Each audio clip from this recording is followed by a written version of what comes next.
संत मत धारा आपकी सेवा में प्रस्तुत।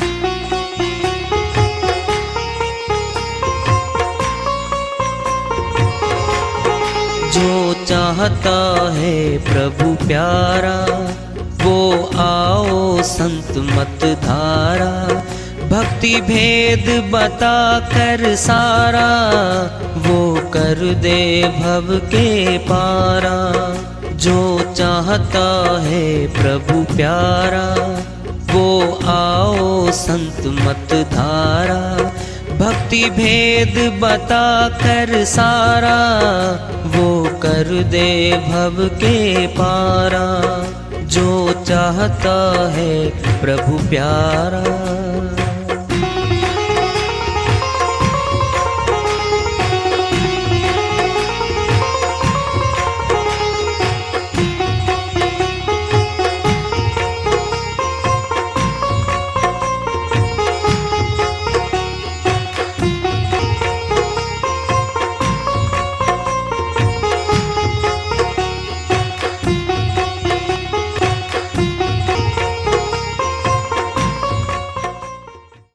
परम पूज्य सदैव स्मरणीय सदगुरु साहिब की जय हो। सतनाम साहिब। आदरणीय सर्व संतों की जय हो। उपस्थित आदर के योग प्रभु प्रेमी एवं जिज्ञासु आत्माओं, हम सभी पूर्ण पिता परमात्मा सभी सृष्टियों के रचनहार कुल मालिक हम सबके जीवन का आधार उनकी महिमा को सुनने के लिए एकत्रित हैं। मेरी सभी से अर्ज है कि मैं कोई जगत गुरु नहीं, कोई महाराज नहीं, कोई महामंडलेश्वर नहीं। मैं केवल सभी संतों की चरणों की धूल हूँ और आपका भक्ति मार्ग में सहायक हूँ। मैं अपनी सीधी साधी टूटी फूटी भाषा में, संदुकड़ी भाषा में भक्ति भेद के गूढ़ रहस्यों को उजागर करने वाले विचार आपके समक्ष रख रहा हूँ। यदि अच्छे लगे अपनाएं, नहीं तो गैर जरूरी समझकर विसार दें। हाँ, सत्संग ही एकमात्र प्रभु प्राप्ति का विद्यालय है, विश्वविद्यालय है ये। और हम सभी सत्संग में आए हुए हैं। हम जिज्ञासु तभी तो आए हैं। हम पिछले सत्संगों से वार्ता करते चले आ रहे हैं कि चेतावनी से प्रभु प्राप्ति की ओर। इस अध्याय को, इस वार्ता को आज फिर आगे बढ़ा रहे हैं। झूठे सुख को सुख कहे मानत है मन मोद। जगत चबेना काल का कुछ मुट्ठी कुछ गोद। कबीर साहिब अपनी श्रीवाणी में इस जगत का तोल मोल सार ऐसार सब बता रहे हैं। झूठे सुख को सुख कहे मानत है मन मोद। झूठा सुख, सच्चा सुख। सच्ची तो आत्मा है, सच्चा तो परमात्मा है। आत्मा का कोई सुख मिलेगा वह सच्चा होगा। बाकी सुख किस चीज़ का है? माया का है, मन का है। इस जगत की प्राप्तियों का जो सुख है, दृष्टांत के तौर पे धन की ज़रूरत है जितने की, उसे कई गुना धन आ जाए मनुष्य खुश होता है, खुशी मिलती है, प्रसन्नता मिलती है उसको। जो चीज़ें चाहता है वो सभी प्राप्त हो जाए इसको। जो चाहता है संसार का इसको मिलता जाए, ये खुशी महसूस करता है। लेकिन तमाम जितनी भी उपभोग की वस्तुएं हैं, मकानात हैं, ज़मीनें हैं, जितने भी पदार्थ हैं संसार में सारे ये माया के हैं। और माया में ही छूट जाने वाले हैं। आत्मा का इनसे कोई संबंध दूर तक का भी नहीं था। मन ने आत्मा को अपने साथ मिला के ये महसूस करवाया है कि ये जितना जगत है, इसमें जितने भी संबंधी हैं, मित्रगण हैं, परिवार हैं हमारे, ये सारे के सारे अपने हैं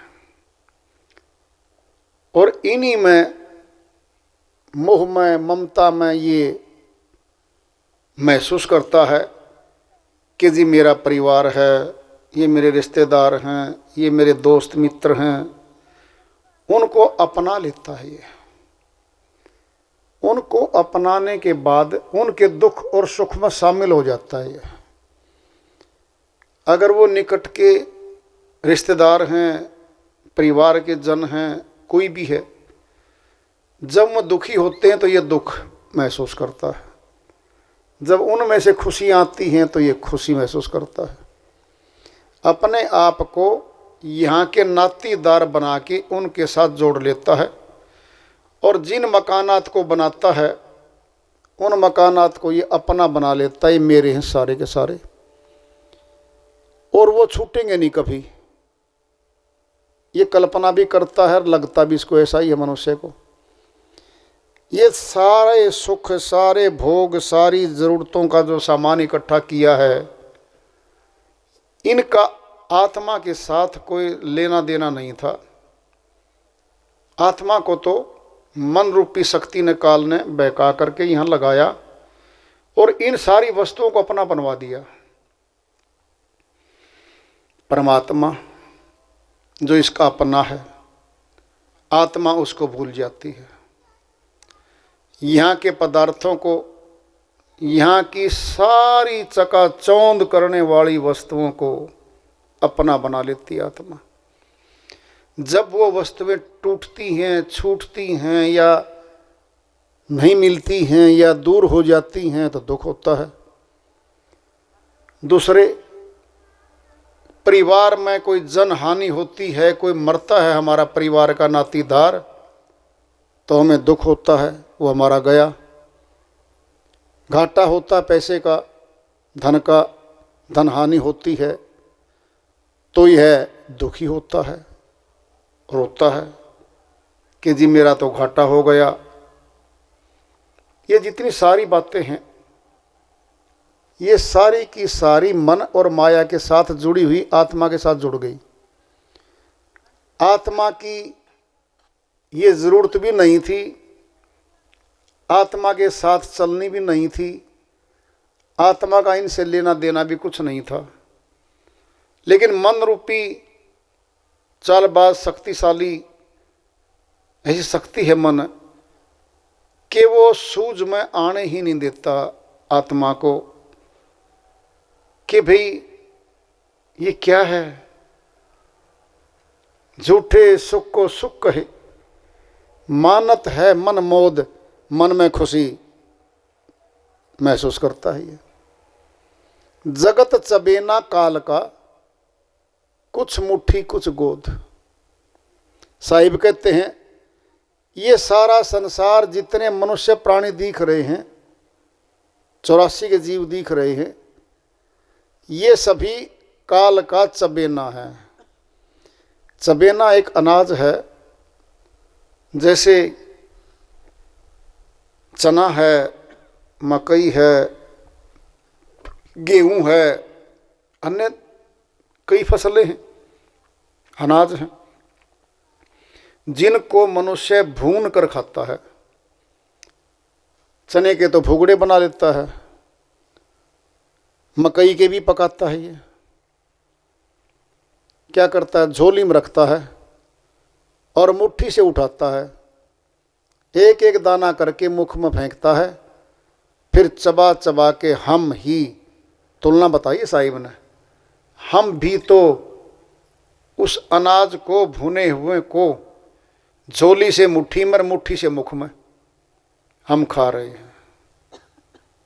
साहिब कहते हैं ऐसे ही काल पुरुष की झोली में सभी जीवात्माएं हैं। ये उसकी झोली बहुत बड़ी है, सारे जीव उसके अंदर आ गए जैसे चबेना अनाज को खाता है मनुष्य, ऐसे ही इन जीवों को खाता है काल पुरुष। कुछ मुट्ठी कुछ गोद, कुछ झोली में है उठाए जाएंगे, कुछ मुट्ठी में है मुख में आने वाले हैं, और कुछ मुख में आ चुके हैं, वह चबाए जा रहे हैं। कितनी बड़ी बात कही है साहिब ने। अगर हम इसी पे गौर कर लें, झूठे सुख को सुख कहीं पे, सच्चा सुख कौन सा है? सच्चा सुख आत्मा में मिलेगा। क्यों? परमात्मा का अंश है आत्मा। पांचों शक्ति परमात्मा में है, वो आत्मा में भी है। शक्ति रूप, ज्ञान रूप, प्रेम रूप, आनंद रूप और अविनाशी आत्मा, ये सभी शक्तियां मालिक में है। ईश्वर अंश जीव अविनाशी,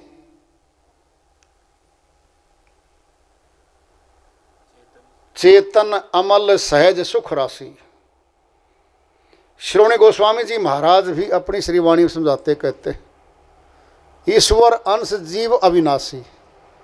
जीव आत्मा ईश्वर का अंश है और अविनाशी है। ये परमात्मा की तरह अविनाशी है। चेतन, यही चेतन है जो हमारे शरीर को, पूरे तन को चेतन किए हुए है, क्रियाशील किए हुए है। ये आत्म शक्ति के कारण चेतन है। अमल, अति पवित्र, मल रहित है। ये है पवित्र नहीं है, अति पवित्र है। ये चेतन अमल सहज सुख राशि, सहज है इसका स्वभाव, कपटी नहीं है, ये जटिल नहीं है। आत्मा सरल है। बच्चे में आत्मा प्रिवेल कर रही है, ज्यादा मन अभी तक शामिल ही नहीं हो पाया है। छोटे छोटे बच्चों को देखो तुम, वो जो देखते जो गाते हो बताते। पिताजी घर पे है, छोटे बच्चे को कह देना, जा बेटा बाहर कोई आया है मुझे बुलाने, बोल दे कि मेरे पिताजी घर पे नहीं है। और जो कहते हो बोलेगा, अंकल जी मेरे पिताजी कह रहे हैं मैं घर पर नहीं हूं। क्या ये सहज है? ये आत्मा है।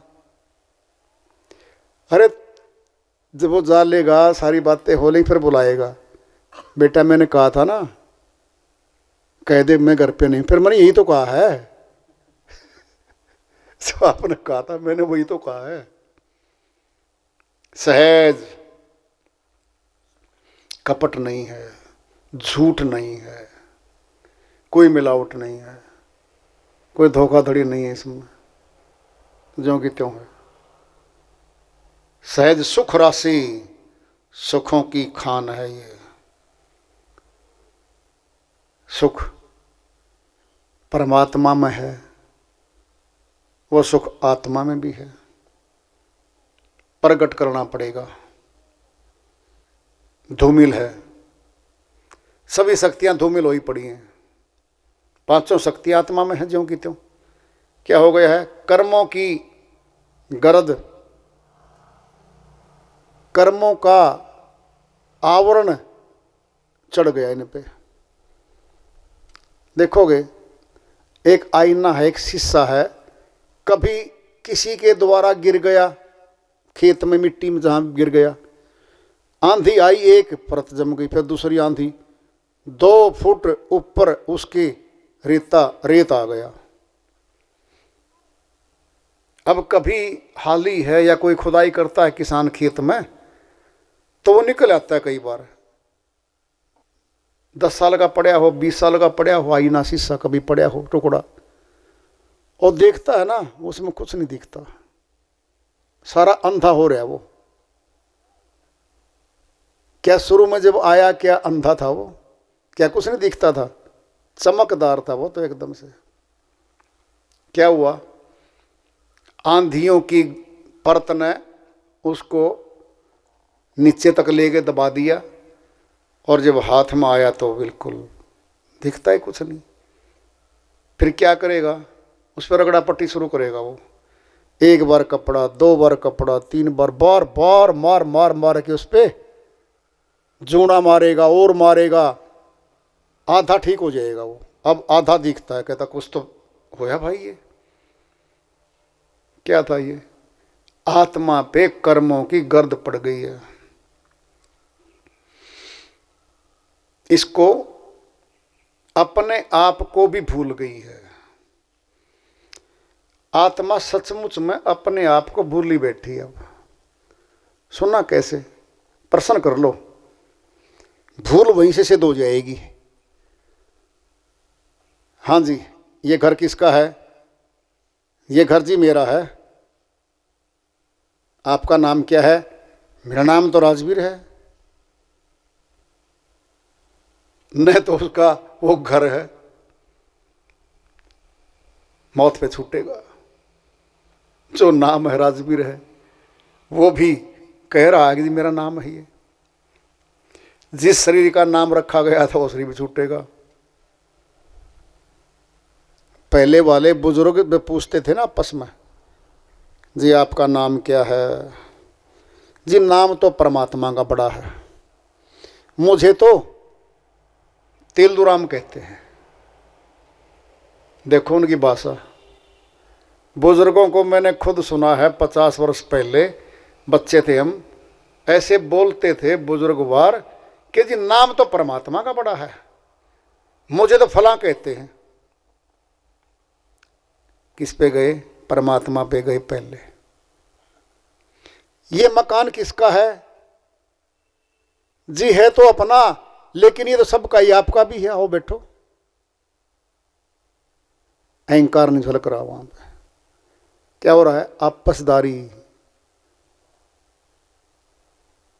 फिर कहते हैं, पहले कहते थे, आजकल तो बात ही नहीं रही। भोजन करवा दिया, कोई रास्ता राहगीर था, जा रहा था कोई, कहता भाई आ जा, बैठ जा, पानी पी ले, आराम कर ले, लंबे सफर से जा रहा है, बैठ जा और भोजन कर ले। भोजन का समय है, उसने भोजन उसको करवा दिया। अब वो कहता है जी बहुत बहुत धन्यवाद आपका, आपने भोजन करवा दिया। मैंने कहाँ करवा दिया, ये भोजन तेरा था, तुझे मिला भाई। दाने दाने पे लिखा है खाने वाले का नाम। ऐसे बोलते थे पहले, मेरा नहीं है भाई, ये तेरा था, ये तुझे मिला है। क्या थे वो, सद्गुण थे वो, सद्गुण थे उनके अंदर। हमारे में क्या है, अगर हम भोजन करा दें, हाँ जी मैंने तो इतनों को भोजन कराया आज, आ गया ना अहंकार, इतने आदमियों को मैंने आज भोजन करवाया है। हम कौन होते हैं भोजन करवाने वाले, बोलो। गरीब आदमी है, 10 रुपये उसके पास नहीं, किसको भोजन करवा देगा। अरे मालिक ने तुझे दिया है, तेरे पास अनाज भी आ गया, पैसा भी आ गया, सब आ गया तेरे पास। तो कभी जब चला था तो बहुत छोटे परिवार से, छोटे आमदनी से चला होगा, बड़ा बना होगा, तूने क्या करवा दिया।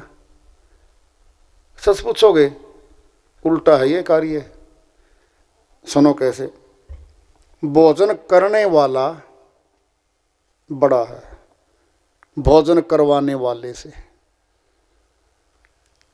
अजीबोगरीब प्रश्न लगेगा आपको ये। सुनो पहले कैसे, हम 50 आदमियों को भोजन करवाना चाहते हैं। पति पत्नी विचार कर लिया कि हम जाएंगे तीर्थ स्थान पे, किसी धार्मिक स्थान पे, हम भंडारा करेंगे और भोजन करवाएंगे।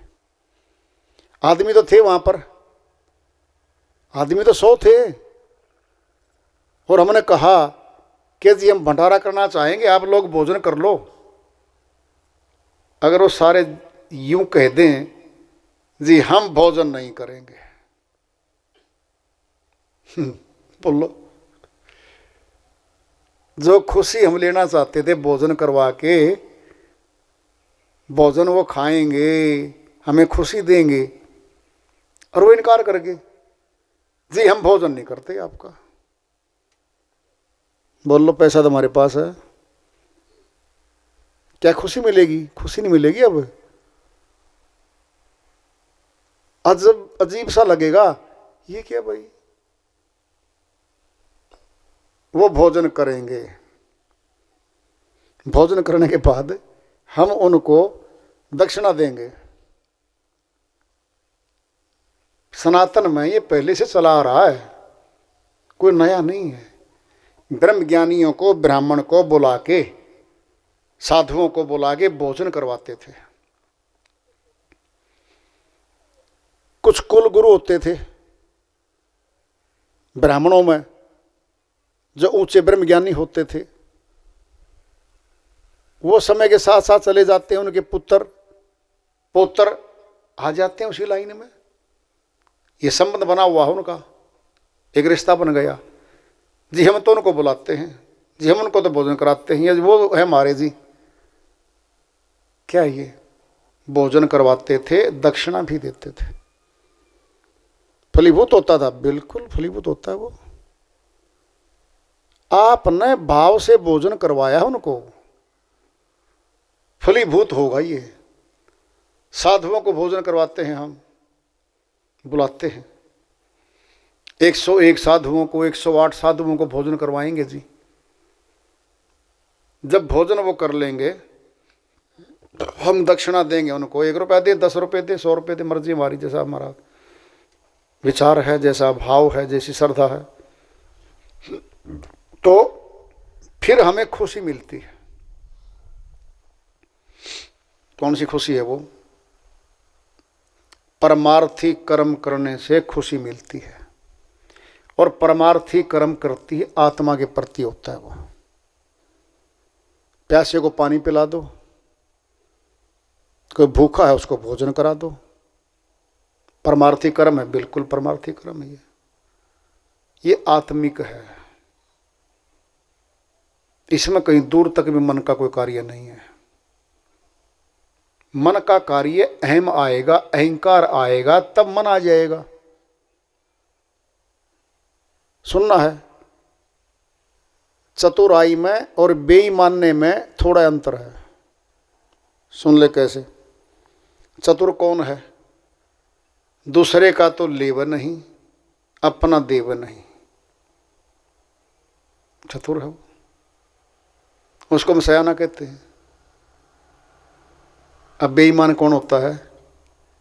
दूसरे का तो ले आवे और अपना देव नहीं। क्या आ गया ये? बेईमान। और सुनना, बेईमान बनने के लिए क्या बनना पड़ेगा? पहले चतुर का है, चतुर वाली बात पे आएगा वो। पहले चतुर बना हो पहले। अब चतुराई में थोड़ा और मिलावट होगी। एक कदम उधर रखते ही बेईमाना शुरू हो जाएगा। चतुर तक तो ठीक था, किसी का ल्यावा नहीं, अपनी लुटाई करवा के आवे नहीं, ये तो सही था।